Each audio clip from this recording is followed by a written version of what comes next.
Hi guys, today we're back. We're reading Chronicles of Narnia, The Lion, the Witch, and the Wardrobe, and this is chapter 4. Chapter 4 is titled Turkish Delight, which we know from your vocab is that like jello looking stuff. Apparently, Edmund really likes it.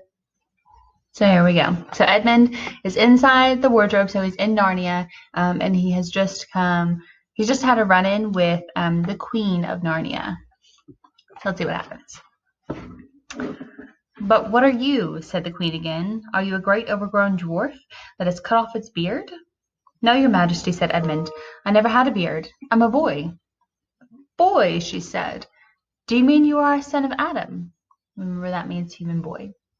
Edmund stood still, saying nothing. He was too confused by this time to understand what the question meant. "I see you are an idiot, whatever else you may be," said the Queen.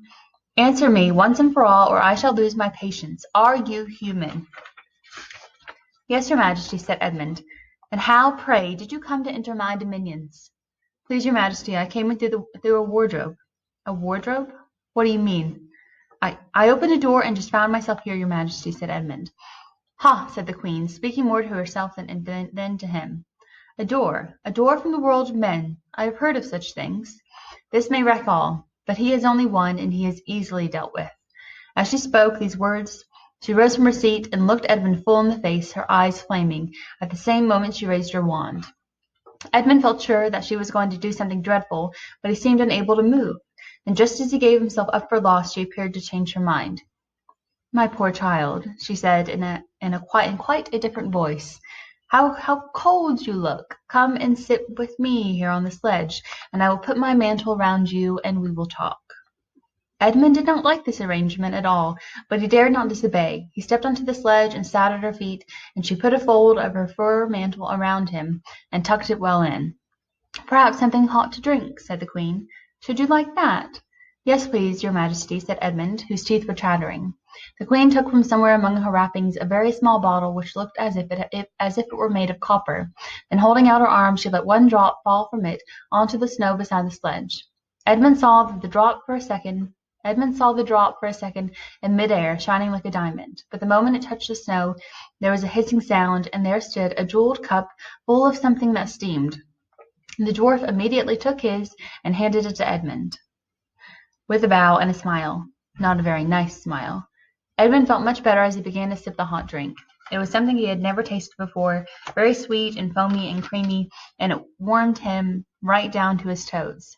"It is dull, son of Adam, to drink without eating," said the Queen pleasantly. "What would you like best to eat?" "Turkish Delight, please, your Majesty," said Edmund. The Queen let another drop fall from her bottle onto the snow, and instantly there appeared a round box, tied with a green silk ribbon, which, when opened, turned out to contain several pounds of the best Turkish Delight. Each piece was sweet and light to the very centre, and Edmund had never tasted anything more delicious. He was quite warm now, and very comfortable. While he was eating, the Queen kept asking him questions. At first Edmund tried to remember that it is rude to speak with one's mouth full, but soon he forgot about this, and thought only of trying to shovel down as much Turkish Delight as he could. And the more he ate, the more he wanted to eat, and he never asked himself why the Queen should be so inquisitive. She got him to tell her that he had one brother and two sisters, and that one of his sisters had already been in Narnia and had met a fawn there, and that no one else except himself and his brother and his sisters knew anything about Narnia. She seemed especially interested in the fact that there were 4 of them, and kept on coming back to it. "You are sure there are just 4 of you?" she asked. "2 sons of Adam and 2 daughters of Eve. Neither more or less." And Edmund, with his mouth full of Turkish Delight, kept on saying, "Yes, I told you that before," and forgetting to call her your Majesty. But she didn't seem to mind now. At last the Turkish Delight was all finished, and Edmund was looking very hard at the empty box and wishing that she would ask him whether he would like some more. Probably the Queen knew quite well what he was thinking, for she knew, though Edmund did not, that this was enchanted Turkish Delight, and that anyone who had once tasted it would want more and more of it, and would even, if they were allowed, go on eating it till they killed themselves. But she did not offer him any more. Instead, she said to him, "Son of Adam, I should so much like to see your brother and your 2 sisters. Will you bring them to see me?" "I'll try," said Edmund, still looking at the empty box. Because if you did come again, bringing them with you, of course, I'd be able to give you some more Turkish delight. I can't do it now. The magic will only work once. In my own house, it would be another matter. We can't go to your house now. Why can't we go to your house now? Said Edmund. When he had first gotten to the sledge, he had been afraid that she might drive away with him to some unknown place from which he would not be able to get back. But he had forgotten about that fear now. It is a lovely place, my house, said the Queen. I am sure you would like it. There are whole rooms full of Turkish delight, and what's more, I have no children of my own. I want a nice boy whom I could bring up as a prince, and who would be king of Narnia when I am gone. When he was a prince, he would wear a gold crown and eat Turkish delight all day long, and you are much the cleverest and handsomest young man I've ever met. I think I would like to make you the prince some day, when you bring the others to visit me. Why not now? Said Edmund. His face had become very red, and his mouth and his fingers were sticky. He did not look either clever or handsome, whatever the Queen might say. Oh, but if I took you there now, said she, I shouldn't see your brother or your sisters. I very much want to know your charming relatives. You are to be the prince and later on the king. That is understood.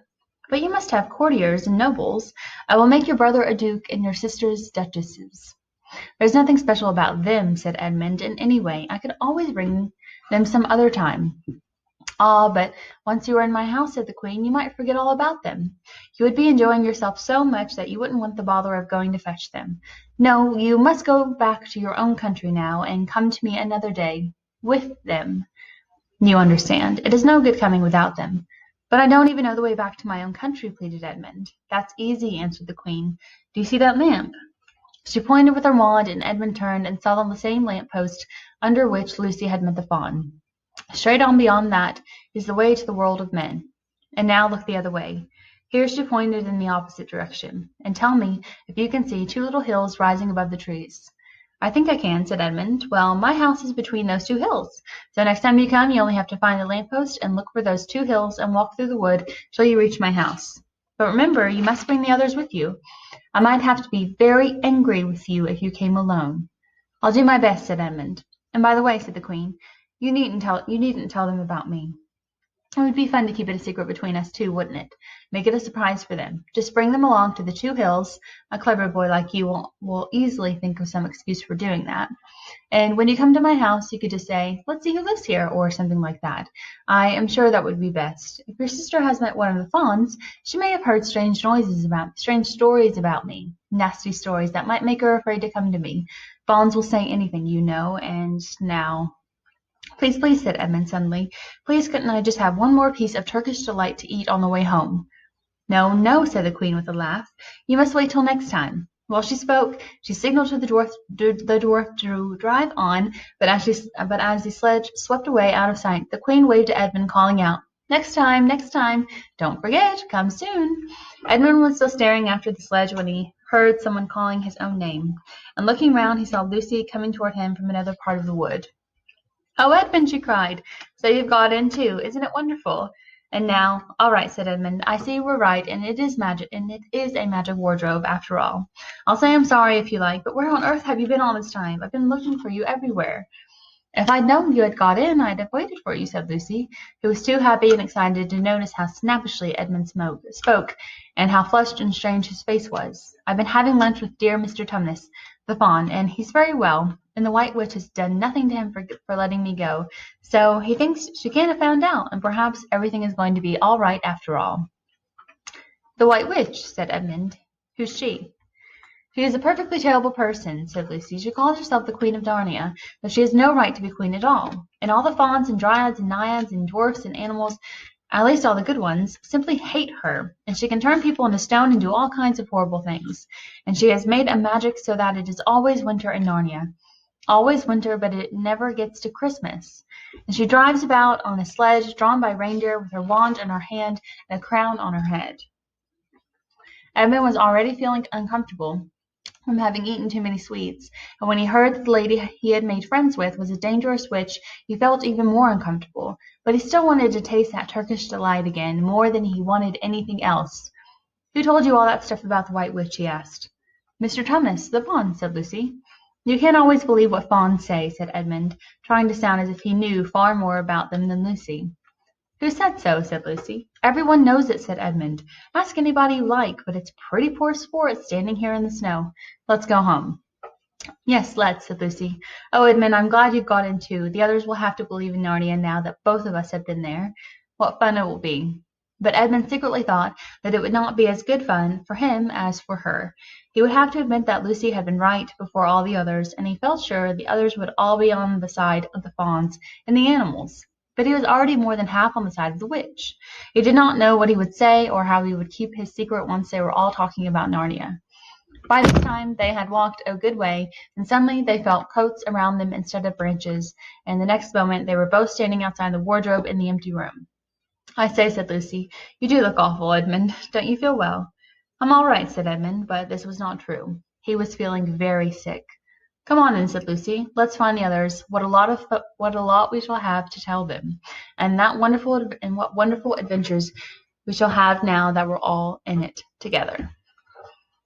Okay, so Edmund has met the White Witch, or the Queen, which now he knows is the White Witch. So he's met the bad guy, but the White Witch is offering him a lot of like perks, a lot of stuff that he wants. That Turkish delight was enchanted, so it was magical. So the more that he eats it, the more he's going to want it. And so that is like dominating his thoughts in a sort of addiction sort of way. So he's like, I gotta have it, I gotta have it, I gotta have it. So he is already contemplating, like, even though he knows that she might be a bad guy, willing to take his siblings to her house and not tell them so that he can get more of this Turkish delight. And you can see there, like, as a reader, when you... Corey, I have a new student in the office that needs a laptop. When you have a character like the White Witch, like we saw that she was being very like angry and aggressive at like when she first met Edmund, and she was like, what are you doing here and who are you? But then she had a very like sudden shift, right? She was like, suddenly she was not angry or mean, she was very nice and kind and pleasant. And when that happens to a character, like all of a sudden you need to think, what is going on? And then now we know that she was definitely trying to get Edmund on side, and you can only speculate or infer why she was doing that. And so she must need them for something, maybe. Maybe Edmund and his siblings have something that maybe she wants, or maybe she's going to eat them like Hansel and Gretel. I'm not sure. So we're going to find out together, and we're going to read chapter 5 next.